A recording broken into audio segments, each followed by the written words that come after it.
Citra dan Riko baru menikah kurang dari 6 bulan. Ketika pernikahan mereka berlangsung, banyak orang yang memuji mereka sebagai pasangan yang serasi.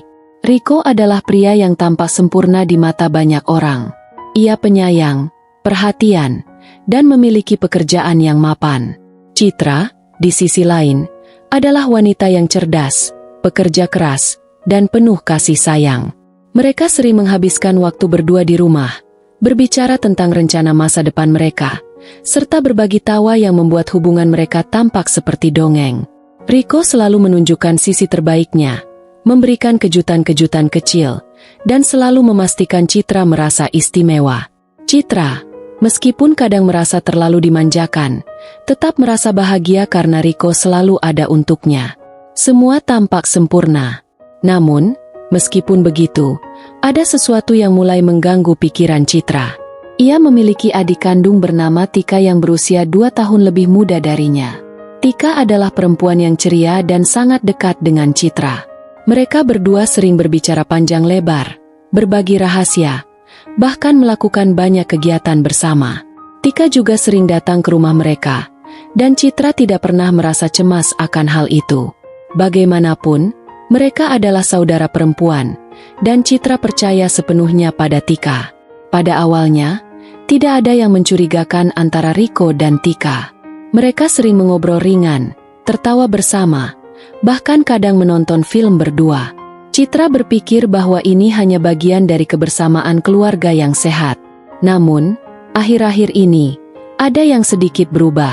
Tika mulai datang lebih sering dari biasanya, dan lebih lama di rumah mereka. Bahkan terkadang, ia tinggal lebih lama setelah Riko pulang kerja, sementara Citra harus pergi keluar kota untuk urusan pekerjaan. Riko, yang biasanya hanya menghabiskan waktu bersama Citra, mulai lebih banyak bercakap dengan Tika. Mereka tampak semakin akrab, lebih dari sebelumnya. Citra berusaha untuk tidak berpikiran buruk, namun perasaan cemas itu semakin membesar. Citra mulai merasakan ada yang berbeda pada cara Riko memperlakukan Tika. Dia tidak hanya sekadar sopan atau ramah, tetapi lebih dari itu. Ada kedekatan yang tidak dapat dijelaskan.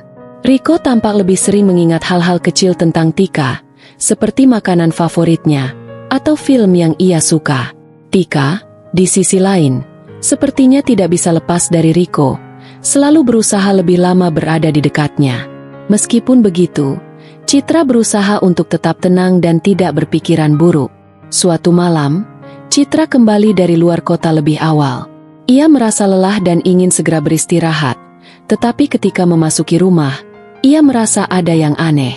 Suara tawa datang dari ruang tamu, suara tawa Riko dan Tika.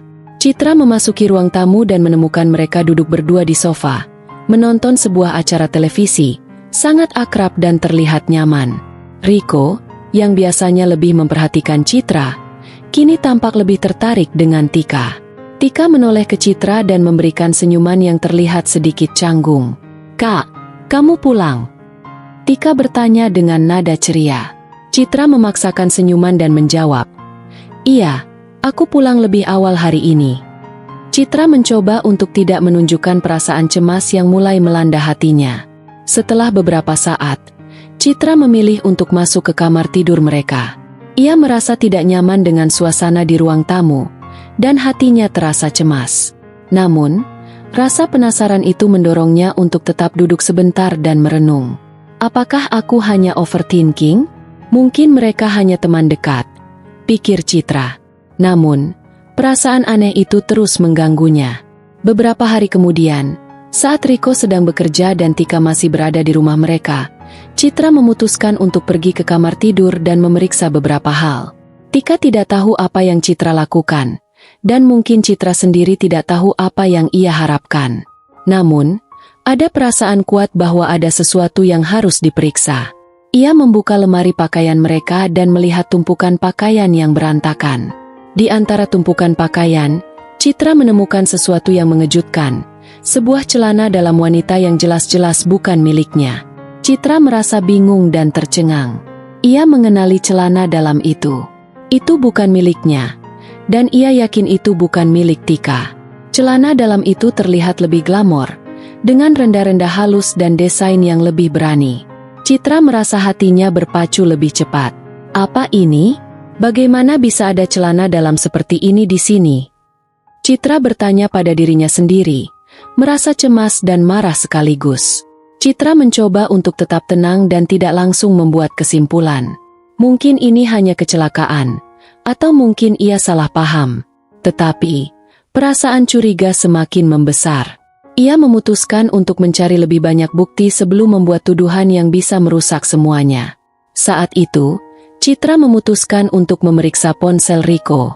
Ia tahu ini adalah langkah yang berisiko, namun perasaan tidak tenang membuatnya melakukan hal yang biasanya tidak akan ia lakukan.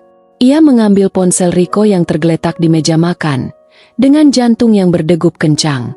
Ia merasa sedikit bersalah, tetapi rasa penasaran itu menguasainya. Citra membuka ponsel Riko tanpa kunci dan mulai memeriksa pesan-pesan yang ada di dalamnya. Di sana, ia menemukan banyak pesan-pesan yang mencurigakan antara Riko dan Tika. Pesan-pesan yang tidak bisa dianggap biasa. "Aku merindukanmu," tulis Tika pada pesan pertama. Riko membalas dengan kata-kata yang lebih mesra. "Aku juga, kita harus lebih berhati-hati agar Citra tidak curiga." Citra merasa perutnya terbalik. Semua yang ia lihat seperti sebuah pukulan telak yang menghancurkan dunia yang ia kenal. Tidak hanya itu, Citra juga menemukan bukti transfer uang yang masuk rekening Tika dari rekening Riko.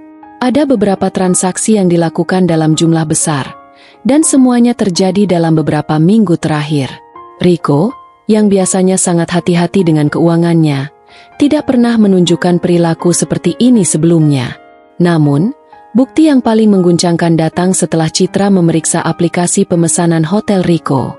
Di sana, ia menemukan pemesanan hotel untuk 2 orang, yang ternyata tercatat atas nama Riko dan Tika.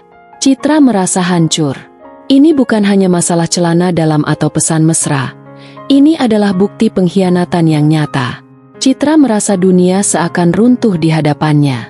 Semua yang ia percayai selama ini ternyata hanyalah kebohongan. Riko, suaminya yang ia cintai, dan Tika, adik kandungnya yang selama ini ia percayai, telah mengkhianatinya. Citra merasa hatinya terluka begitu dalam, tetapi ia tahu bahwa ia tidak bisa lagi diam dan membiarkan pengkhianatan ini terus berlangsung. Citra duduk terdiam di sofa, memegang ponsel Riko yang kini terasa sangat berat. Rasanya seperti dunia sekitarnya runtuh begitu cepat. Setiap pesan yang ia baca, setiap bukti yang ia temukan, semakin mengukuhkan pengkhianatan yang telah terjadi di balik punggungnya. Citra merasa terjebak antara marah dan hancur, tetapi yang paling ia rasakan adalah kebingungan yang mendalam. Mengapa Riko, suaminya yang seharusnya menjadi pendamping hidupnya, bisa melakukan hal seperti ini? Dan lebih parah lagi, mengapa Tika, adik kandungnya yang selama ini ia percayai, ikut terlibat? Ia menggigit bibirnya, mencoba menahan tangis yang semakin tak bisa dibendung. Tangan Citra gemetar saat ia menutup ponsel itu dan meletakkannya kembali ke meja. Setiap inci tubuhnya terasa lelah, dan hatinya begitu penuh dengan perasaan sakit yang tak terkatakan. Citra merasa tidak tahu lagi harus bagaimana. Ia mencoba berpikir rasional, tetapi hatinya terus dibebani oleh rasa sakit yang tak bisa ia sembunyikan. Beberapa jam kemudian, Riko pulang dari kantornya. Seperti biasa, ia membuka pintu rumah dengan senyum yang ia anggap bisa menghapus semua masalah. Namun, ketika ia melihat Citra duduk dengan wajah pucat, Riko merasa ada yang tidak beres. Ia mendekat, mencoba merangkul Citra, tetapi Citra langsung menarik diri, berdiri dengan langkah tegas dan menggenggam erat tangannya. "Ada apa, Citra? Kenapa kamu terlihat seperti ini?" tanya Riko dengan cemas, mencoba mencari tahu apa yang terjadi. "Jangan coba menipu aku lagi, Riko," kata Citra. Suaranya begitu tenang, namun ada kekuatan yang jelas terasa. "Aku sudah tahu semuanya tentang kamu dan Tika." Riko terdiam. Senyumnya menghilang begitu saja, digantikan dengan ekspresi bingung dan terkejut. "Apa maksudmu? Kamu tahu apa?" tanyanya, mulai merasa panik. Citra menatap Riko dengan mata penuh kebencian. "Kamu pikir aku bodoh, ya? Aku sudah melihat semuanya. Riko, pesan-pesan kalian, pemesanan hotel, uang yang kamu transfer ke rekening Tika. Semuanya jelas. Aku tahu kamu dan Tika kalian berdua sudah merusak hidupku, ujar Citra dengan ketegasan yang mengejutkan Riko. Riko terdiam, tidak tahu harus berkata apa. Semua bukti yang Citra temukan kini terungkap di hadapannya.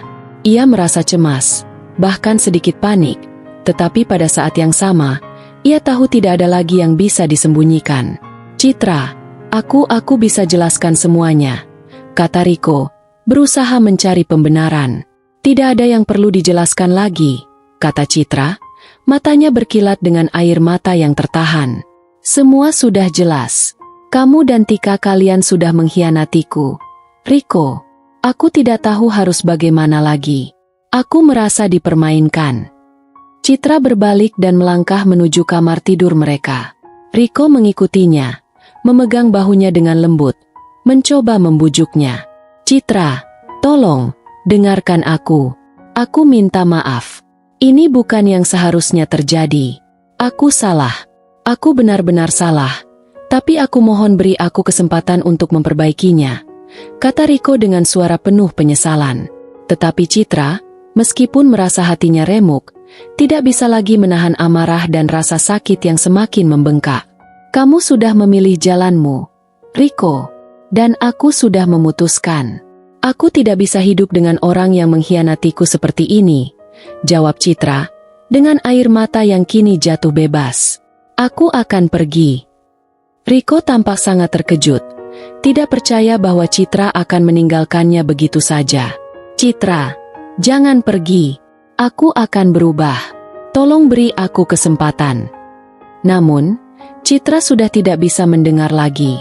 Kata-kata Riko yang dulu begitu menenangkan kini terdengar kosong. Citra tahu bahwa jika ia terus berada di rumah itu, ia tidak akan pernah bisa melupakan pengkhianatan yang telah terjadi. Citra berbalik dan tanpa berkata apa-apa lagi, ia mulai mengemas barang-barangnya. Hatinya terasa teriris-iris, tetapi ia tahu bahwa ini adalah satu-satunya jalan untuk menyelamatkan dirinya. Riko tidak bisa berbuat apa-apa selain berdiri di sana, tercengang dan menatap Citra yang pergi meninggalkannya. Ia merasa seperti kehilangan segalanya dalam sekejap. Ketika Citra meninggalkan rumah itu, Riko tahu bahwa hidupnya tidak akan pernah sama lagi. Setelah beberapa jam, Citra memutuskan untuk pergi menginap di sebuah hotel terdekat, jauh dari kenyataan yang begitu pahit ini. Citra merasa kosong, tetapi di sisi lain, ia merasa sedikit lega karena akhirnya bisa mengambil keputusan untuk melepaskan hubungan yang penuh dengan kebohongan ini. Di hotel, ia menghabiskan malam yang panjang, merenung dan meresapi semua perasaan yang ada. Perasaan marah, kecewa, dan tentu saja, perasaan terluka yang mendalam. Keesokan harinya, Citra menghubungi pengacara dan mulai mengambil langkah-langkah hukum untuk mengajukan perceraian. Ia tidak ingin lagi terjebak dalam hubungan yang penuh kebohongan dan pengkhianatan. Meskipun ia mencintai Riko, ia tahu bahwa cinta tidak cukup untuk mengatasi pengkhianatan yang telah terjadi. Sementara itu, Riko, yang masih merasa terkejut dan bingung, mencoba menghubungi Tika. Tika, kamu harus membantu aku. Citra sudah tahu semuanya. Aku tidak bisa kehilangan dia, kata Riko, dengan suara yang penuh dengan kecemasan. Namun, Tika yang merasa bersalah dan terjebak, mulai merasakan dampak dari perbuatannya. Riko, aku tidak tahu harus berkata apa. Aku sudah merusak semuanya, kata Tika, dengan suara penuh penyesalan. Mereka berdua akhirnya menyadari bahwa segala sesuatu yang mereka lakukan untuk memenuhi nafsu mereka sendiri kini membawa mereka pada kehancuran. Tika merasa terperangkap dalam rasa bersalah yang semakin berat, dan Riko juga merasa semakin terisolasi. Keesokan harinya, setelah keputusan Citra untuk pergi dan menginap di hotel, ia mulai menyusun rencana untuk masa depannya. Perasaan marah dan kecewa yang menghancurkan hatinya perlahan mulai bergeser menjadi kekuatan untuk melangkah maju. Ia tahu bahwa, meskipun sangat sulit, perceraian adalah satu-satunya jalan untuk menyelamatkan dirinya. Citra juga tahu bahwa ia harus memutuskan hubungan dengan adiknya, Tika, yang telah mengkhianatinya dengan cara yang sangat dalam. Namun, Citra belum benar-benar siap untuk bertemu dengan Tika atau Riko secara langsung. Ia memilih untuk melanjutkan hidupnya dengan lebih tenang, memberi waktu untuk berpikir tentang langkah selanjutnya. Meskipun ada rasa sakit yang mendalam, ia merasa lebih kuat setiap harinya. Keputusan yang diambilnya itu merupakan langkah pertama untuk mengembalikan kendali atas hidupnya. Rico, di sisi lain, terhimpit oleh perasaan cemas dan penyesalan yang semakin dalam. Setiap kali ia berpikir tentang Citra yang meninggalkannya, rasa takut dan ketakutan akan kehilangan keluarganya menyelimuti dirinya. Ia berusaha untuk menghubungi Citra, tetapi setiap kali ia mencoba menelepon atau mengirim pesan, Citra tidak pernah merespons. Rico merasa semakin tertekan, dan rasa bersalah itu terus menghantuinya. Namun, tidak hanya Rico yang merasa tertekan. Tika, yang juga mulai merasa bersalah, merasa terjebak dalam keadaan yang tak bisa ia keluar dari. Saat pertama kali ia mengetahui bahwa Citra tahu semuanya, Tika merasa kebingungan dan takut. Ia tahu bahwa apa yang telah ia lakukan sangat salah, tetapi pada saat yang sama, ia merasa ada ikatan yang lebih dalam dengan Rico yang tidak bisa ia jelaskan. Perasaan itu bukan hanya tentang seks atau kebersamaan fisik, tetapi juga tentang ketergantungan emosional yang mulai berkembang antara mereka berdua.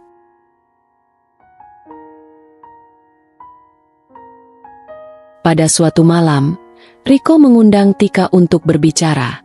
Mereka bertemu di sebuah kafe yang sepi, tempat yang biasa mereka kunjungi untuk berbicara dengan lebih bebas. Rico duduk dengan wajah muram, sementara Tika duduk di depannya, tampak cemas. Rico menghela napas panjang. Tika, ini sudah terlalu jauh. Aku tidak tahu harus bagaimana lagi, ujar Rico, suaranya penuh penyesalan. Aku sudah merusak semuanya. Aku sudah kehilangan Citra, dan aku merasa begitu bodoh. Tika menundukkan kepala, merasa tak sanggup melihat Rico yang begitu terpuruk. Aku tahu, Rico. Aku tahu semuanya salah. Aku juga merasa sangat bersalah. Aku tidak pernah berniat menghancurkan semuanya seperti ini. Tapi aku juga tidak bisa berhenti merasa terikat padamu. Aku tidak tahu kenapa, Rico, ujar Tika dengan suara rendah, penuh penyesalan. Rico menatap Tika dengan tatapan kosong. Kita telah menghancurkan hidup Citra. Kita telah mengkhianatinya dengan cara yang sangat kejam. Aku tidak tahu bagaimana bisa meminta maaf padanya, jawab Rico. Rasa bersalahnya semakin mendalam. Tika mengangguk. Air mata mulai mengalir di pipinya. Aku tidak tahu bagaimana menjelaskan semuanya padanya. Aku merasa sangat buruk, tapi aku juga merasa seperti terperangkap, kata Tika, suaranya hampir tak terdengar. Setelah beberapa saat, keduanya terdiam, saling memikirkan situasi yang mereka hadapi. Pada saat yang sama, mereka menyadari bahwa rasa bersalah mereka tidak akan mengubah apa yang telah terjadi. Mereka tidak bisa kembali ke masa lalu. Mereka tidak bisa memperbaiki pengkhianatan yang telah mereka lakukan. Citra, yang setelah beberapa hari merenung dan memutuskan untuk melangkah maju, akhirnya menyelesaikan urusan perceraian dengan pengacaranya.